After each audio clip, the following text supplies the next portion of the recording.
Bismillah. Bismillahirrahmanirrahim. Assalamualaikum warahmatullahi ta'ala wabarakatuh.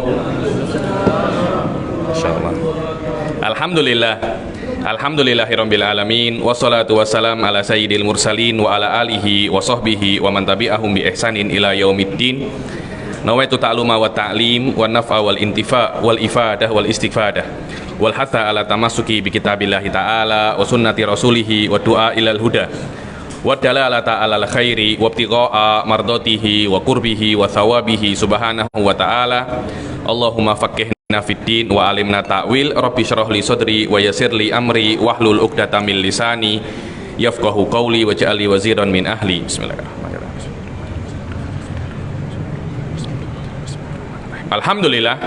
Alhamdulillah atas nikmat Allah Subhanahu wa taala kita masih bisa ditakdirkan untuk mendapatkan bulan Ramadan, dan insya Allah malam ini sudah termasuk malam pertama daripada bulan Ramadan, dan semoga Allah Subhanahu wa taala menjadikan kita orang-orang yang bisa ambil manfaat sebesar-besarnya di bulan Ramadan ini. Amin amin ya rabbal alamin. Alhamdulillah, di bulan Ramadan biasanya akan ada ibadah yang namanya ibadah puasa, yang itu adalah spesial di dalam bulan Ramadan. Kalau kita nak tengok daripada apa yang diwajibkan oleh Allah, ada yang namanya hikmah. Ada yang namanya apa? Hikmah. Hikmah atau sekarang di kampus atau di perkuliahan itu dikenal dengan nama al-maqasid. Maqasid adalah sebuah maksud, keuntungan, bukan keuntungan ini kembali kepada Allah, akan tetapi keuntungan ini kembali kepada manusia. Karena Allah Subhanahu wa taala menurunkan semua syariat ini untuk maslahatnya manusia. Allah menginginkan manusia ini sikit demi sikit sempurna sebagai seorang manusia, dan itu tidak mungkin kecuali para manusia melakukan apa yang diperintahkan oleh Allah dan meninggalkan apa yang dilarang oleh Allah. Semakin manusia itu melakukan perintahnya, semakin sempurna dia. Semakin manusia menjauhi larangannya, semakin sempurna dia. Dan semakin manusia meninggalkan perintah Allah dan melakukan larangannya, semakin turun derajat dia, semakin teruk derajat dia sebagai manusia. Jika sudah terlampau teruk, dikatakan oleh Allah, balhum inhum illa kal an'ami balhum adall. Mereka itu kecuali seperti hewan ternak saja, bahkan mereka itu lebih teruk lagi. Dan kita tengok, inilah adalah hakikat daripada makna Rabb daripada Allah Subhanahu wa taala, yang diambil daripada kata-kata tarbiyah yang maknanya maha pendidik. Yang Allah Subhanahu wa taala tidak hanya menciptakan manusia tapi juga mendidik manusia daripada hakikatnya sebagai manusia menjadi lebih tinggi, menjadi sempurna sebagai manusia. Bagaimana caranya? Dengan cara melakukan semua perintahnya. Dan di antara perintah-perintah Allah yang akan kita lakukan mulai esok adalah puasa. Puasa pun mempunyai hikmah, sholat pun mempunyai hikmah, sedekah pun mempunyai hikmah. Yang sekarang kalau kita nak tengok di kampus sama ada kampus UIA kah atau UM kah, pasti di sana akan ada banyak pensyarah yang pakar di bidang namanya bidang maqasidus syariah. Sampai ketika saya menulis tesis PhD saya di UIA, tak diterima tajuk itu kecuali ada kata-kata maqasid dengan makna hikmah. Karena zaman ini adalah zaman hikmah. Banyak orang-orang tak percaya atau mungkin kurang semangat ketika kenapa saya itu wajib sholat, karena Allah Subhanahu wa taala mengatakan wa aqimus sholat. Kenapa kita itu wajib puasa, karena Allah mengatakan kutiba alaikumus syiyam. Jika hanya mengatakan semacam itu, banyak orang-orang itu tak semangat. Itu pun kalau hanya semacam itu, ustadz-ustadz yang biasa pun juga boleh. Tapi kita mesti masuk ke dalamnya. Anda ini doktor, Anda ini profesor, seharusnya derajat Anda lebih tinggi. Selain Anda mengetahui dalil kewajiban daripada kitab ataupun sunnah, Anda mesti mengetahui maksud dan hakikat kenapa Allah itu mewajibkan puasa bagi manusia. Apa keuntungan yang didapat oleh manusia ketika dia itu berpuasa.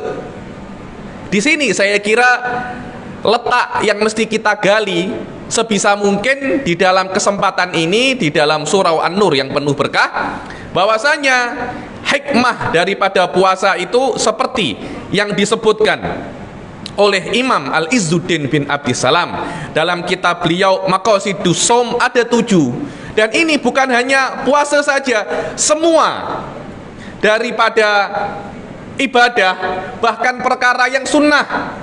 Tadi ada yang bertanya kepada saya, Habib, apa hikmahnya kita itu merapikan shaf? Hikmah kita merapikan shaf itu agar kita itu disiplin di dalam segala perkara kita. Yang pertama, shaf adalah laki-laki, kemudian yang kedua adalah perempuan, setelah laki-laki, kemudian laki-laki yang kecil, baru dia itu perempuan. Ya Habib, bagaimana kalau perempuan itu di samping laki-laki? Tidak ada masalah. Macam di sini kan laki-laki, di situ apa namanya, perempuan. Apakah ini sholatnya sah? Sah, tidak ada masalah. Syarat hakiki di dalam mentertibkan shaf adalah makmum tidak boleh melebihi imam di dalam posisi. Itu yang paling utama. Tak boleh makmum itu di depannya imam. Kalau itu bukan namanya makmum, adanya imam untuk ditaati. Dan semua kalau kita tengok, setiap daripada ibadah pasti ada hikmahnya. Ada yang kita tahu hikmahnya, ada yang kita tidak tahu hikmahnya. Zakat ada hikmahnya, sholat ada hikmahnya, haji ada hikmahnya. Dan sekarang rata-rata profesor, rata-rata doktor akan menggali di sini, karena zaman ini adalah zaman maqasidus syariah. Dan kawan-kawan saya yang meneruskan kuliah mereka di kampus-kampus Arab di luar negara, pasti membahas, banyak daripada mereka membahas tentang hikmah daripada pengharaman riba kah, hikmah daripada kewajiban berzakatkah. Dan Imam Izzuddin bin Abdissalam menjelaskan di dalam kitabnya Maqasidus Shaum tentang hikmah berpuasa. Al-Imam Izzuddin bin Abdissalam adalah imam yang terkenal. Ketika itu beliau bertempat di Mesir, yang pada saat itu beliau pernah gaduh dengan khalifah. Beliau pernah gaduh dengan khalifah karena khalifah buat tak betul. Karena khalifah buat tak betul pada saat itu, akhirnya Izzuddin bin Abdissalam mengatakan, wahai khalifah, apa yang engkau lakukan ini adalah perkara yang haram. Terus apa yang engkau kena ikut apa aku cakap? Aku ni ulama, kalau engkau tak nak ikut, aku tak nak tinggal di Mesir lagi.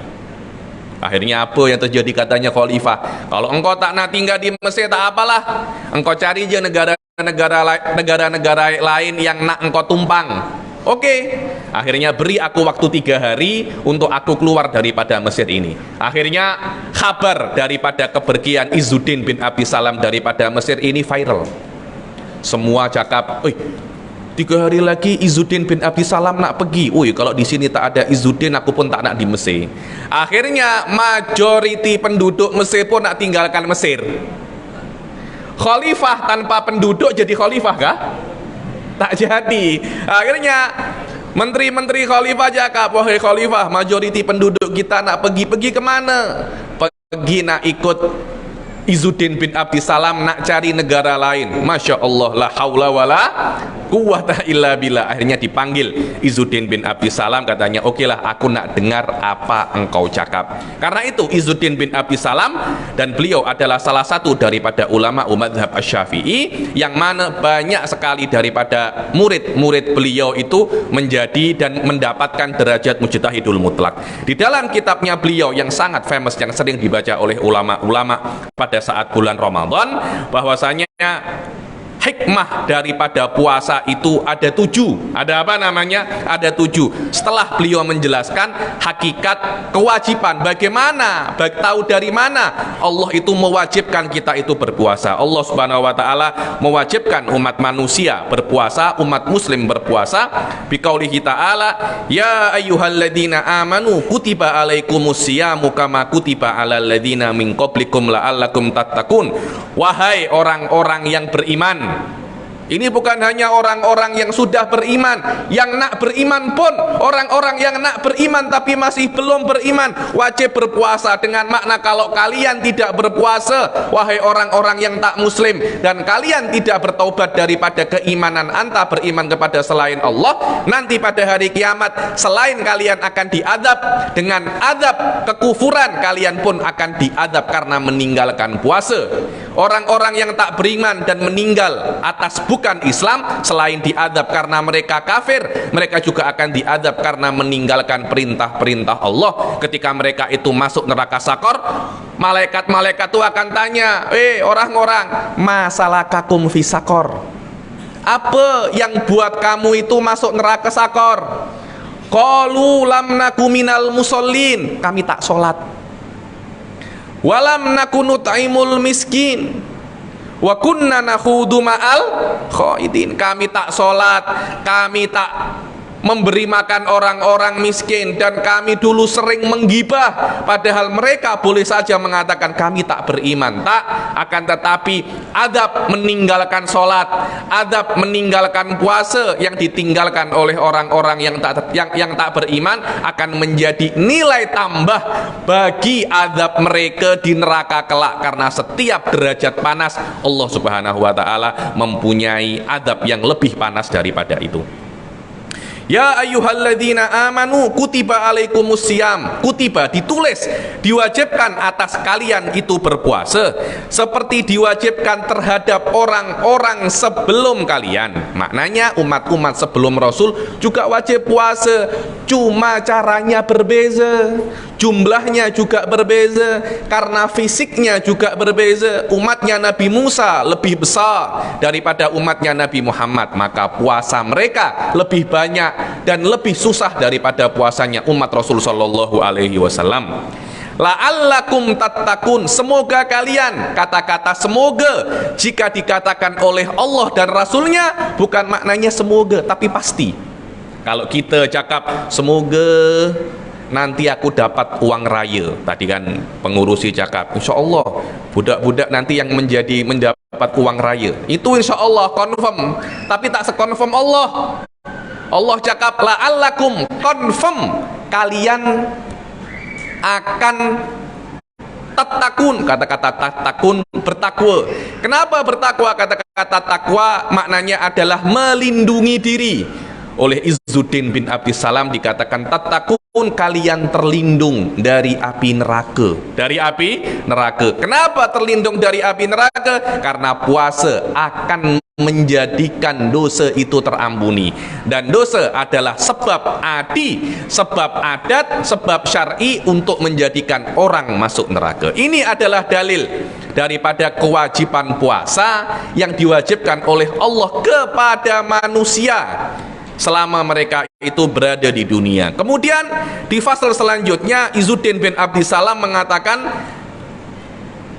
hikmah daripada puasa ada 7. Ada berapa? Ada 7. Ada 7 hikmah secara ukhrawi dan juga hikmah secara duniawi. Kenapa? Karena ketika kita itu berpuasa, ketika kita melakukan perkara-perkara yang ada pahalanya, perkara-perkara yang taat, pahala tak hanya setakat ditulis di kitab amal perbuatan kita. Banyak orang-orang zaman sekarang salah paham terhadap konsep pahala, salah paham terhadap konsep dosa.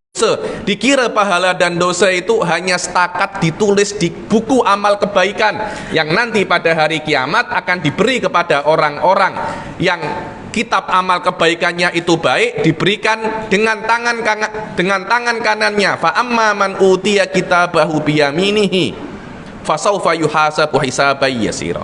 Dan barang siapa yang diberikan kitab daripada tangan kanannya, dia akan dihisap dengan hisap yang mudah. Nanti ada yang diambil dengan tangan kirinya, juga ada yang diambil daripada wara'a dhuhrih, ada yang diambil daripada belakangnya macam ini. Kenapa? Karena malaikat tak nak tengok mukanya. Ketika dilihat bukunya semuanya teruk, tak pernah sholat, tak pernah zakat, tak pernah bersedekah, tak pernah berzakat. Karena malaikat tengok ini memang buku-buku orang jahat, hukum orang-orang yang tak beriman kepada Allah diberikan dan malaikat tak nak tengok mukanya.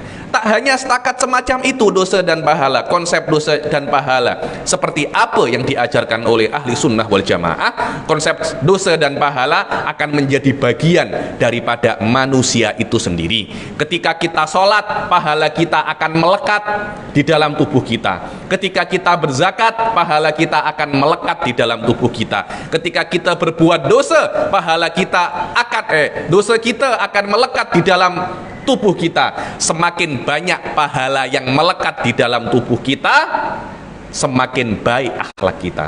Semakin banyak dosa yang melekat di dalam tubuh kita, semakin teruk akhlak kita kepada Allah dan kepada manusia. Karena itu Izzuddin bin Abi Salam mengatakan bahwasanya di antara 7 maksud dan hakikat hikmah daripada puasa, salah satu diantaranya puasa adalah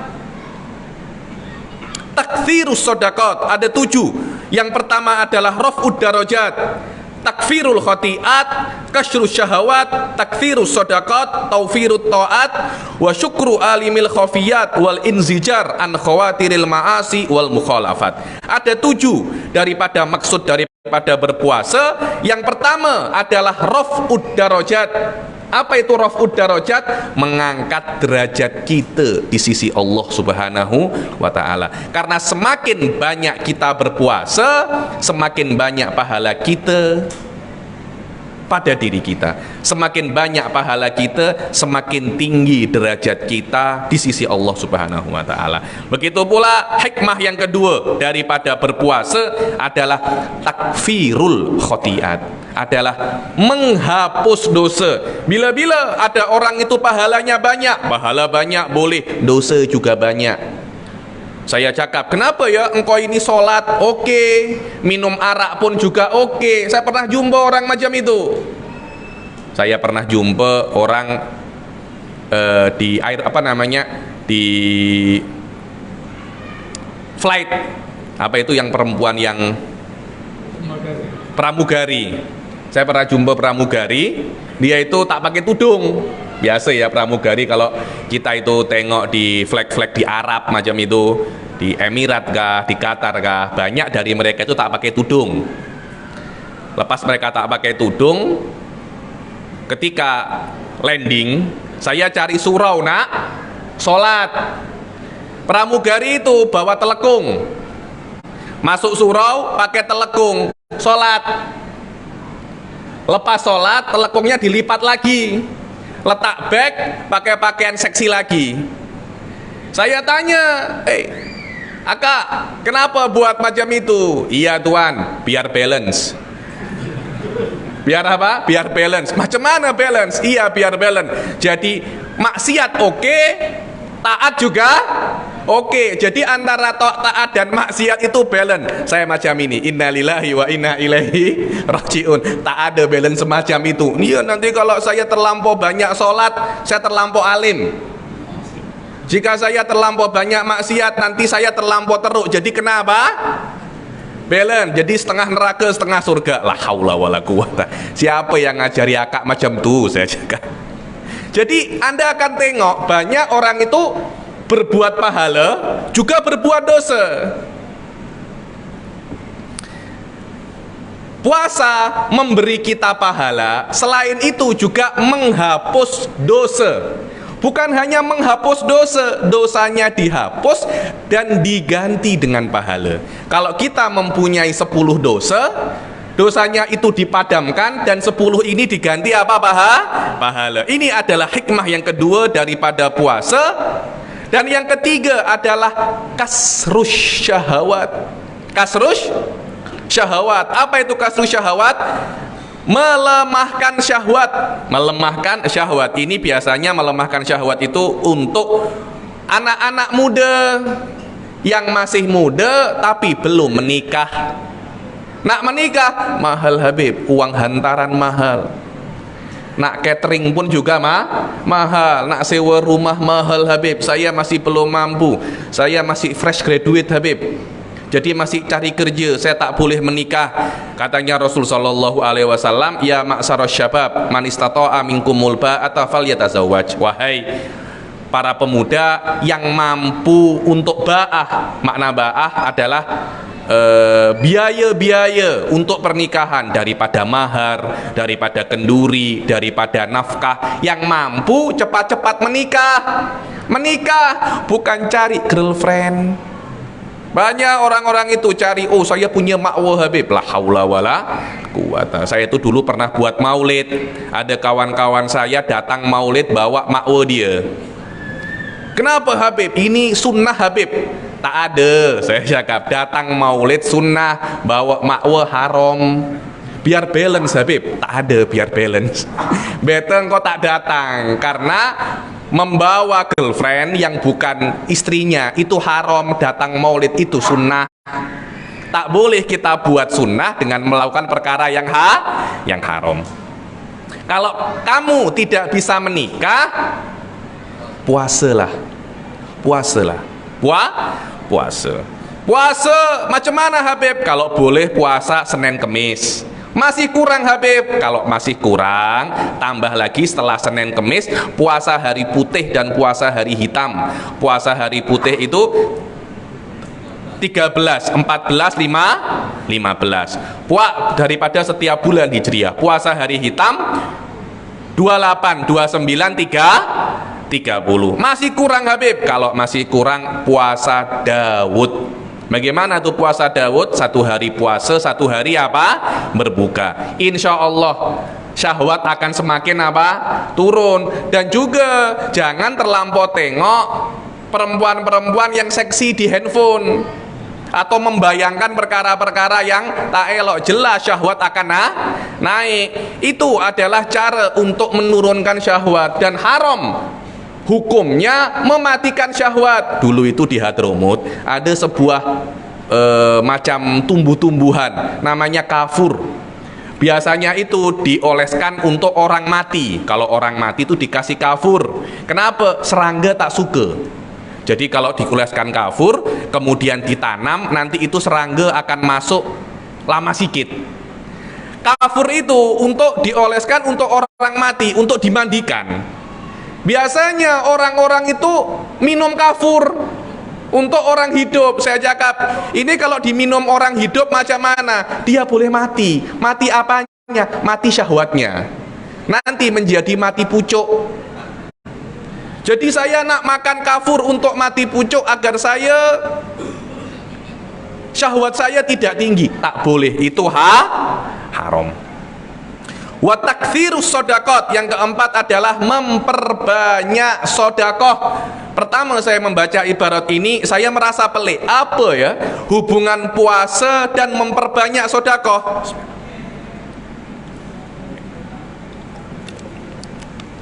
Apa hubungan puasa dan memperbanyak sedekah? Akhirnya Izzuddin bin Abdissalam mengatakan, ketika orang-orang itu berpuasa, kita akan merasakan lapar sangat. Alhamdulillah kita tidak pernah ada yang kelaparan. Anda kalau tengok orang-orang Suriah yang di camp, orang-orang pengungsi yang mereka itu nak makan pun susah, mungkin 1 hari 1 kali, mungkin 2 hari 1 kali. Alhamdulillah kita di KL ini yang ada bukan kelaparan, kekenyangan ada. Makan 1 hari 5 kali, nanti makan pagi, makan duha, makan siang, makan petang, makan malam, makan sebelum tidur pula. Akhirnya beratnya menjadi 300 kg. Saya cakap, ini orang atau lembu 300 kg? Iya Habib, saya makan 1 hari 6 kali. Jangan. Nanti kalau puasa pun sama Habib, saya tak tinggal itu 6 kali itu. Jangan.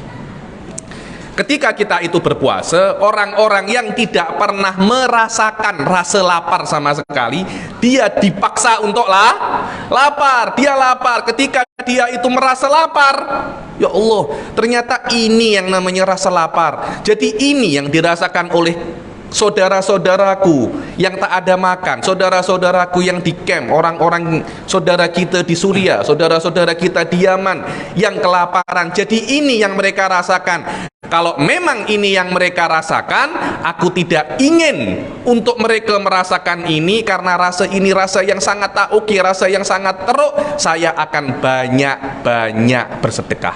Inilah faedah daripada pahala puasa. Karena puasa pahalanya akan memperbagus hubungan kita dengan Allah. Semakin banyak kita berpuasa, hubungan kita dengan manusia, bukan setakat hanya dengan Allah, hubungan kita dengan manusia akan bagus. Khusus puasa memperbagus hubungan kita dengan manusia. Apa itu? Yang kita kenal dengan nama hablum minan nas. Tapi sholat memperbagus hubungan kita dengan Allah. Orang yang banyak sholatnya tapi tidak pernah puasa, hubungannya dengan Allah bagus, hubungannya dengan manusia tak oke.